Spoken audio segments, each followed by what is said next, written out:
Hi everyone, hope you all are doing well. So welcome to the last course. एक ऐसा course जिस course को complete करने के बाद आपको दुनिया के किसी भी कोच की जरूरत नहीं पड़ने वाली है।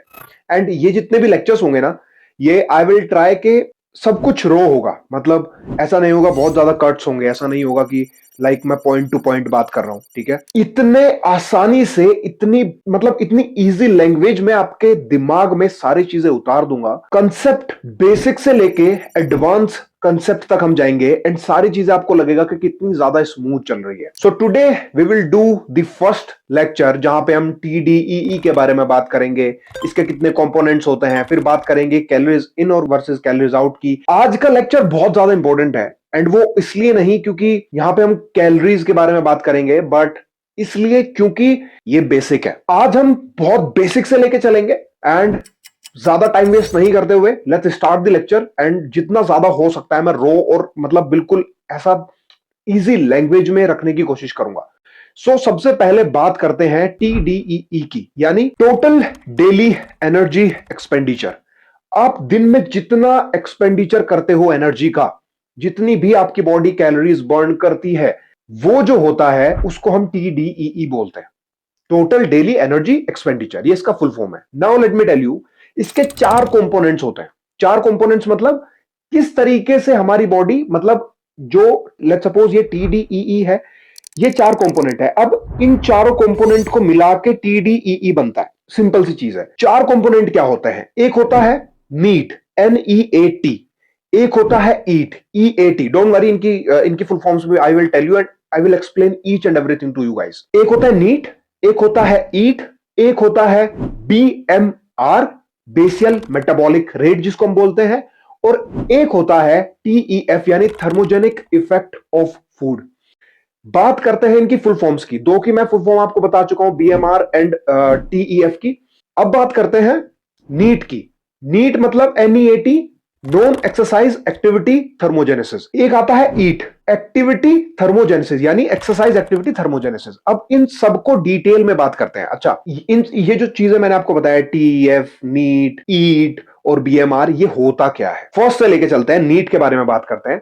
जो होता है नॉन एक्सरसाइज एक्टिविटी थर्मोजेनेसिस, वो सारी एक्टिविटीज जो आप अनइंटेंशनली करते हो, मैं बोल रहा हूं। ठीक है, अब मैं, ऐसा नहीं है कि इसलिए बोल रहा हूं ताकि मेरी एनर्जी बर्न हो, नहीं, मैं इसलिए बोल रहा हूं क्योंकि ये मेरा काम है। मैं आपको समझा रहा हूं, कुछ चीजें समझा रहा हूं, मेरे हाथ चल रहे हैं, ये इंटेंशनली नहीं चला रहा हूं मैं। ठीक है, तो ये जितनी सारी चीज, जो हम नहाते हैं, दिन में कुकिंग करते हैं, हमने घर में साफ सफाई कर ली, ठीक है, या फिर हम बाइक चला रहे हैं, ड्राइव कर रहे हैं, ये अनइंटेंशनली जिन चीजों में एनर्जी बर्न होती है उसको हम नीट बोलते हैं, यानी non exercise activity thermogenesis. Then हम बात करते हैं ईट की, यानी एक्सरसाइज एक्टिविटी थर्मोजेनेसिस। जिन भी चीजों में या फिर एक्सरसाइज में हम इंटेंशनली एनर्जी बर्न करते हैं, यानी जैसे हम जिम जाते हैं, जैसे हम रनिंग करते हैं, ठीक है, मतलब वो हम इंटेंशनली एक्सरसाइज कर रहे हैं। एक होता है अनइंटेंशनली, ठीक है, जो हमारी एनर्जी बर्न हो रही है, जैसे मैं अभी बात कर रहा हूं, या फिर मैं बाल बनाऊंगा, या फिर मैं बोर्ड पे लिखने लगूंगा, ठीक है, या फिर मैं इसको टच करके हिला दूं, मतलब कुछ भी, ठीक है, जो हम अनइंटेंशनली कर रहे हैं उसमें जो एनर्जी बर्न हो रही है वो होता है नीट। और जिसमें इंटेंशनली कर रहे हैं, जिम कर रहे हैं, वर्कआउट कर रहे हैं, या फिर रनिंग कर रहे हैं, ठीक है, वो होता है हमारा एक्सरसाइज एक्टिविटी थर्मोजेनेसिस। अब बात करते हैं BMR की, यानी बेसियल मेटाबॉलिक रेट। ये होता क्या है? बेसियल मेटाबॉलिक रेट होता है जो आप एनर्जी बर्न करते हो सांस लेने में, ब्लड सर्कुलेशन में जो आपकी एनर्जी बर्न होती है, वो सारी सर्वाइवल एक्टिविटीज जिसमें आपकी एनर्जी बर्न हो रही है, ठीक है, जो सर्वाइवल एक्टिविटीज में आपकी एनर्जी बर्न हो रही है उसको बोलते हैं BMR। एंड इनमें वो सारी चीजें आती हैं, मेरी बॉडी में डाइजेशन चल रहा है, ठीक है, आपकी बॉडी में डाइजेशन चल रहा है, उसमें भी एनर्जी बॉडी बर्न करती है, वो भी BMR में आएगा। ठीक है, सांस ले रहा हूं, ये भी BMR में आएगा, क्योंकि इसे लेने में भी ये बॉडी का एक फंक्शन है। ठीक है, आप इसको कॉन्शियसली नहीं कर रहे हो। अगर कॉन्शियसली, मतलब आप इसको अनकॉन्शियसली कर रहे हो। अगर इसको ये सोचोगे ना कि यार कि मैं इसको ना करूं, ठीक है, या फिर इससे मेरी बॉडी जो है एनर्जी बर्न ना करे, तो मर जाओगे भाई। ठीक है, तो मतलब ये अनइंटेंशनली चल रहा है। ठीक है, ये सब BMR जो होता है, ठीक है, जो भी हमारी बॉडी की जितनी भी फंक्शनिंग बॉडी कर रही है सर्वाइवल के लिए, ठीक है, वो होता है BMR, basal metabolic rate. Now one of the most important thing here is, ये जो बीएमआर होता है ना, ये हमारी बॉडी की डेली का जो एनर्जी एक्सपेंडिचर है उसका 60 to 65% तक होता है। Can you even imagine?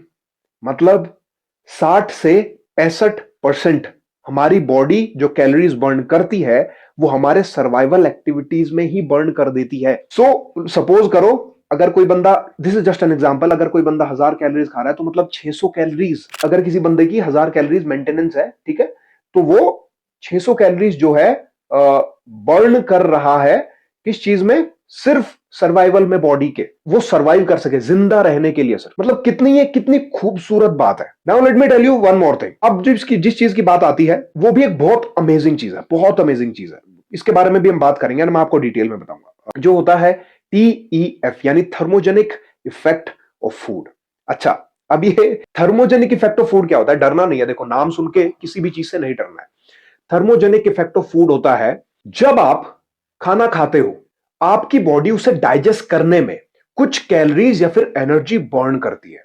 फिर से समझो, जब आप खाना खाते हो, बॉडी उसको डाइजेस्ट करने में यानी डाइजेशन में एनर्जी बर्न करती है।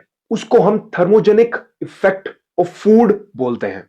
हर फूड का ये अलग अलग होता है। अब इसको थोड़ा डिटेल में समझते हैं, ठीक है, सो दैट आपको बेटर अंडरस्टैंडिंग मिल सके, ठीक है। तो अब इसको थोड़ा ध्यान से समझो। TEF होता क्या है, यानी थर्मोजेनिक इफेक्ट ऑफ फूड। मैंने आपको समझाया, डेफिनेशन समझाई। अब इसको थोड़ा और डिटेल में जानने की कोशिश करेंगे। एक एग्जांपल लेते हैं, बहुत बढ़िया। 100 कैलोरीज अगर आप प्रोटीन से कंज्यूम करते हो तो आपकी बॉडी 20 to 30% कैलोरीज, यानी 100 कैलोरीज में से 20 to 30 कैलोरीज उसको आपकी बॉडी में डाइजेस्ट होने में और उसको कन्वर्ट करने में, एनर्जी में लगा देगी। होप ये आपको क्लियर हो रहा होगा। एक बार और समझाता हूं। कार्ब्स का एग्जांपल लेते हैं। जब आप कोई भी कार्बोहाइड्रेट रिच फूड खाते हो, सपोज करो आपने 100 कैलोरीज कार्बोहाइड्रेट से खाई, ठीक है। कार्बोहाइड्रेट से जब आप कंज्यूम करते हो एनर्जी, तो आपकी बॉडी में वो जब जाता है, डाइजेस्ट होता है, तो उसी फंक्शन में जब आपका फूड कन्वर्ट हो रहा होता है एनर्जी में या फिर उसके छोटे मॉलिक्यूल्स में, आपकी बॉडी वहीं पे लगभग 10 से 15% एनर्जी बर्न कर देती है। Now try to understand this. जब फैट्स की बात आती है तो फैट्स सबसे कम कैलोरीज कंज्यूम करते हैं। लाइक उसको, उनको डाइजेस्ट होने में आपकी बॉडी के लिए सबसे कम कैलोरीज लगती है, जो कि होती है 2 to 5%। ये जो चारों चीजें मैंने आपको बताई है, इसमें से सबसे पहले आज से, अभी से आप क्या करना शुरू कर सकते हो, वो है नीट और ईट को कंट्रोल करना। कैसे? अब समझो दोबारा। बीएमआर को भी आप, मैं बताऊंगा बीएमआर को भी आप कैसे कंट्रोल कर सकते हो। मैं बताऊंगा आपको लाइक आप थर्मोजेनिक इफेक्ट फूड को कैसे कंट्रोल कर सकते हो। मैं आपको ये भी बता रहा हूं अभी कि नीट और ईट को कैसे कंट्रोल करोगे, ठीक है। बात करते हैं नीट की, non exercise activity thermogenesis. Non exercise activity thermogenesis जो होता है, जो आप रोजमर्रा के काम करते हो, उनमें जो कैलोरीज बर्न होती है, जो आप अनइंटेंशनली कैलोरीज बर्न करते हो, वो जो कैलोरीज होती है वो आप एक तरीके से बढ़ा सकते हो। वो है अपना डेली का जो लाइक, जैसे मैं भी बैठ के, लाइक अगर सपोज करो मुझे कोई काम है, ठीक है, मैं ऑफिस वर्कर हूं, मैं ऑफिस में जाता हूं, ठीक है, मैं पूरा दिन ऑफिस डेस्क पे बैठ के काम करता रहता हूं। अब दूसरी चीज क्या हो सकती है, कैसे मैं एनर्जी एक्सपेंडिचर बढ़ा सकता हूं? मैं बढ़ा सकता हूं कि अच्छा एक काम करता हूं, मैं खड़ा हो जाता हूं, ठीक है, आधा पौना घंटा खड़ा होकर काम करता हूं, ठीक है। हाँ, अगर मेरे पास किसी का कॉल आया, कॉल पे मैं बैठ के बात नहीं करूंगा, घूमते घूमते मैं बात कर सकता हूं, ठीक है। ये सब चीजों से आपका नीट बढ़ जाएगा। एंड इसमें बहुत सिग्निफिकेंट फर्क आता है, ट्रस्ट में। 200 से 200-250 कैलोरीज आप ऐसे ही बर्न कर दोगे अगर आप डेली लाइक ऐसे ही करते रहते हो। अब बात करते हैं ईट की, यानी एक्सरसाइज एक्टिविटी थर्मोजेनेसिस। वॉक करते हो, रनिंग करो। रनिंग करते हो तो स्प्रिंट मारना शुरू करो। जिम जाते हो, start increasing intensity, start increasing weight, start doing progressive overload. ये सब चीजें जब आप करोगे ना, यू विल सी कि आपकी एनर्जी ऑलरेडी ज्यादा बर्न होगी पहले से। दो चीजों के बारे में हम बात कर चुके हैं, एंड आप इन दो चीजों को इंस्टेंटली बढ़ा सकते हो। आप अपने डेली के एक्टिविटी लेवल को बढ़ा सकते हो, एंड आप अपने जिम में जो स्ट्रेंथ है, या फिर आप जो वेट्स लिफ्ट करते हो, या फिर आप जो जिस इंटेंसिटी से वर्कआउट करते हो, आप उसको इंस्टेंटली बढ़ा सकते हो।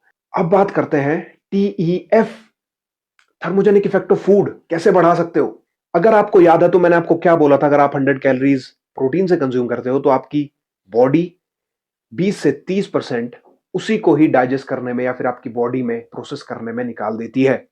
कार्ब्स में यही 10 से 15% होता है और फैट्स में यही 2 से 5%। मतलब अगर हम अपनी डाइट में प्रोटीन इंटेक हाई कर दें तो हमारा टीईएफ बढ़ जाएगा ऑटोमेटिकली।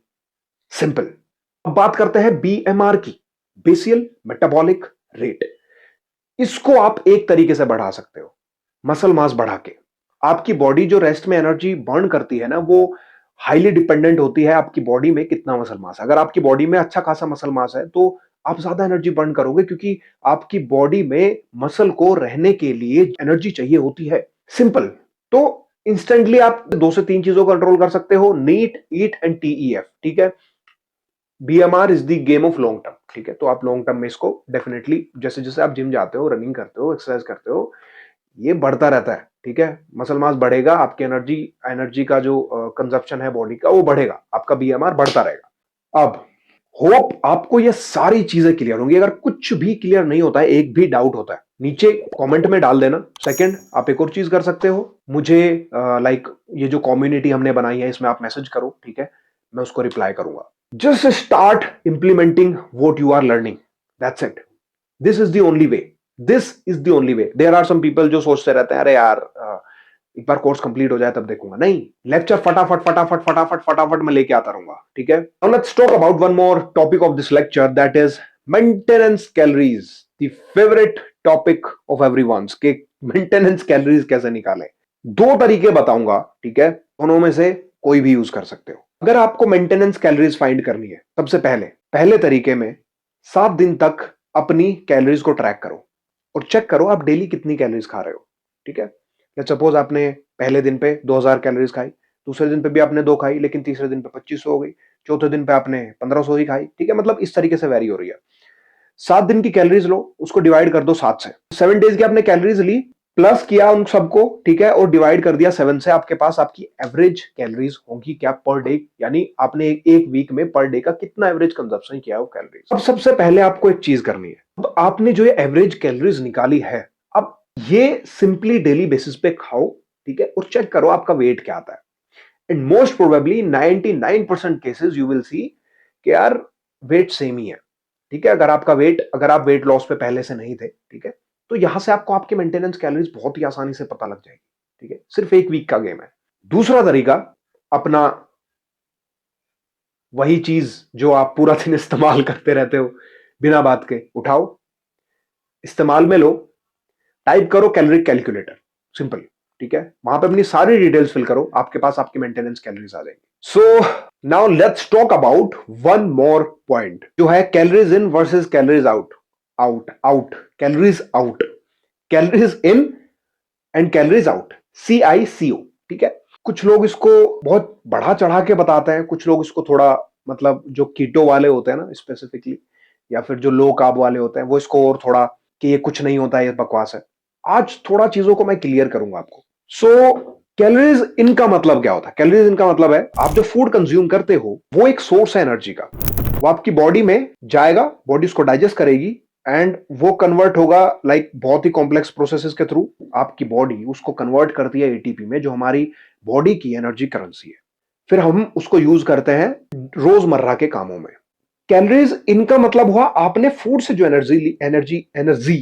एनर्जी ली, और कैलोरीज आउट का मतलब हुआ आपने जो कैलोरीज बर्न की अपनी रोजमर्रा के काम करते हुए। अब आपको यह समझना जरूरी है कि सब कुछ कैलोरीज इन और कैलोरीज आउट के ऊपर नहीं है। अच्छा, उससे पहले ना मैं आपको थोड़ा सा थोड़ा रिमाइंड करा देता हूं। इन क्लास 8 और 9th में आई थिंक आपने पढ़ा होगा, एक लॉ है जो हमें बताता है कि जो मैटर है यानी एनर्जी है, उसको हम एक फॉर्म से दूसरे फॉर्म में कन्वर्ट कर सकते हैं, बट एनर्जी को हम बना नहीं सकते। मतलब देखो, इस यूनिवर्स में जितनी एनर्जी है हम उसको एक फॉर्म से दूसरी फॉर्म में कन्वर्ट कर सकते हैं, बट दोबारा से और ज्यादा एनर्जी हम बना नहीं सकते। ठीक है। इसको बोलते हैं लॉ ऑफ थर्मोडायनेमिक्स। इसी को ही बेस मान के मैं आपको ये पूरा चीज समझाता हूं। सपोज करो इसमें कुछ लिक्विड है जिसमें सपोज करो ये मिल्क है। अब मैं इस मिल्क को पी लेता हूं, ये दूध मेरी बॉडी में जाएगा, ये एक फॉर्म ऑफ एनर्जी है। ये एक फॉर्म ऑफ एनर्जी है। अगर मैं दूध पी रहा हूं तो ये एक फॉर्म ऑफ एनर्जी है। अब ये फॉर्म ऑफ एनर्जी मेरी बॉडी में जाएगी, मेरी बॉडी इसको कन्वर्ट करेगी उस फॉर्म में जिस फॉर्म में मेरी बॉडी एनर्जी को समझती है, जो कि है एटीपी। ठीक है, एटीपी को मैं यूज करूंगा दोबारा से अपने रोजमर्रा के काम करने के लिए। यानी ये फॉर्म ऑफ एनर्जी यूज हुई एंड मैंने इससे कुछ काम कर लिया। मतलब calories in calories out, calories in और कैलोरीज आउट का आपको ये कंसेप्ट थोड़ा आई थिंक क्लियर हो गया होगा। Now one of the most important thing is, लोग सिर्फ सब कुछ कैलोरीज इन और कैलोरीज आउट को ही समझ लेते हैं। नहीं, आप क्या फूड कंज्यूम कर रहे हो इसके ऊपर बहुत सारी चीजें डिपेंड करती है। आपकी हेल्थ इसी के ऊपर ही डिपेंड करेगी कि आपने समोसा खाया या राइस। आपकी हेल्थ इसी के ऊपर डिपेंड करेगी कि आप राइस खा रहे हो या चपाती। आपकी हेल्थ इसी के ऊपर डिपेंड करेगी कि आपकी बॉडी में कितना फैट जा रहा है, आपकी बॉडी में किस तरीके का फैट जा रहा है। आपकी हेल्थ इसी के ऊपर डिपेंड करेगी कि आप कितने कार्बोहाइड्रेट्स, कितना प्रोटीन, कितना फैट्स और किन सोर्सेस से, अंडरलाइन दिस, किन सोर्सेस से ये सब चीजें कंज्यूम कर रहे हो। We have different types of fats, we have different types of carbohydrates, we have like protein. तो कार्बोहाइड्रेट का आपकी बॉडी किस तरीके से आप अपनी बॉडी में इस्तेमाल करते हो, वो बहुत ज्यादा डिपेंड करता है आपकी हेल्थ के ऊपर। दूसरा, किस तरीके का आप फैट कंज्यूम कर रहे हो, वो आपकी हेल्थ के ऊपर इंपैक्ट डालेगा। ट्रांस फैट कंज्यूम करोगे, हम लोगों को, वी हैव मल्टीपल रिसर्चेस जहां पर लाइक प्रूव हुआ है कि ट्रांस फैट हमारे हार्ट हेल्थ के लिए बिल्कुल भी अच्छा नहीं है। ये चीजें बहुत ही ज्यादा इंपॉर्टेंट है ये समझना कि यार सिर्फ कैलोरीज इन और कैलोरीज आउट को दिमाग में रख के चीजों को अगर आप लॉन्ग टर्म तक खींच देते हो तो वो बाद में जाके आपको प्रॉब्लम करने ही वाला है। नाउ अब आपको ना मैं सिर्फ एक एग्जांपल देता हूं। चलो वैसे मैंने इस पे एक रील भी बनाई थी, अगर आप में से कुछ लोगों ने देखी होगी। सपोज करते हैं एक साइड पे हमारे पास राइस है, एक साइड पे समोसा। दोनों सोर्सेस कार्बोहाइड्रेट्स के हैं। ठीक है, एक में आलू है, एक में ऑब्वियसली राइस है, वो सोर्स ऑफ कार्बोहाइड्रेट। ठीक है, अब आप लोगों को क्या लगता है कि यार इन दोनों में से क्या बढ़िया हो सकता है? इन दोनों में से हमारे लिए राइस बढ़िया है, हम सबको पता है। मतलब सेम कैलोरीज का समोसा एंड सेम कैलोरीज के राइस इक्वल नहीं है। ये आपको यहां से समझ आ रहा है? मतलब इतनी चीज क्लियर हो रही है कि यार 300 कैलोरीज अगर, या फिर 400 कैलोरीज या फिर 500 कैलोरीज हम समोसे से लेते हैं, same time same amount of calories हम राइस से कंज्यूम करते हैं, तो मतलब दोनों सेम नहीं है। राइस हमारे लिए बेटर है, बट क्यों? Because of better digestion, because of food palatability, because of the processing of the food. ये सब चीजें मैटर करती है। उस प्रोसेसिंग में ऑयल देखो आप कौन सा यूज हुआ है। ठीक है, सटाइटी का बहुत ज्यादा रोल प्ले करता है। There are multiple things. हम सिर्फ कैलोरीज को ध्यान में रखते हुए कि अच्छा यार calories in versus calories out देख लेता हूं यार कि कैलोरीज इन की कैलोरीज खाई कितनी और बर्न कितनी की, वेट तो मेरा लूज हो जाएगा। ऑब्वियसली वेट लूज हो जाएगा यार, मतलब ऑब्वियसली होगा। बट आपकी हेल्थ का क्या? हेल्थ भी आपको देखनी है। सो मेक श्योर करो, focus on food quality as well. जब आप फूड क्वालिटी पे फोकस करोगे ना, तो यू विल सी कि आप खुद ब खुद कैलोरीज कम खाना कंज्यूम कर दोगे, कम कंज्यूम करना शुरू कर दोगे। ठीक है, so that's it for today and I hope आपको देखो लेक्चर में मजा आया होगा, है ना। बिल्कुल बिल्कुल बहुत ही इजी लैंग्वेज में आपको समझा दिया है मैंने हर एक चीज, एक एक डिटेल। लाइक करो, लाइक तो आई थिंक इसमें होगा नहीं, बट जो भी होता है आप अप्रिशिएट करने के लिए कुछ भी कर सकते हो। ठीक है, एक लाइक एक मैसेज, एक नोट, एक वॉइस नोट, कुछ भी लिख के आप सेंड कर सकते हो, सो दैट मुझे पता लगे कि हाँ यार मैं सही जा रहा हूं and I am connected with you. जितनी जल्दी हो सकता है आपके लिए एक पूरा नोट्स प्रिपेयर करके आपको पूरा प्रोवाइड करा दूंगा, पूरी गाइड, सो दैट आपके पास वो जिंदगी भर के लिए सेफ हो जाए। ठीक है, बाकी कोई भी क्वेश्चन होता है you can reach out to me any time यार, एनी टाइम। कोई भी प्रॉब्लम हो, किसी भी प्रकार का कोई इश्यू हो, पर्सनल हो, मेंटल इश्यू हो, कुछ भी हो, reach out to me any time. ठीक है, अगर आपको हेजिटेशन होती है कम्युनिटी में मैसेज डालने में, जस्ट मैसेज में directly and I will solve it out.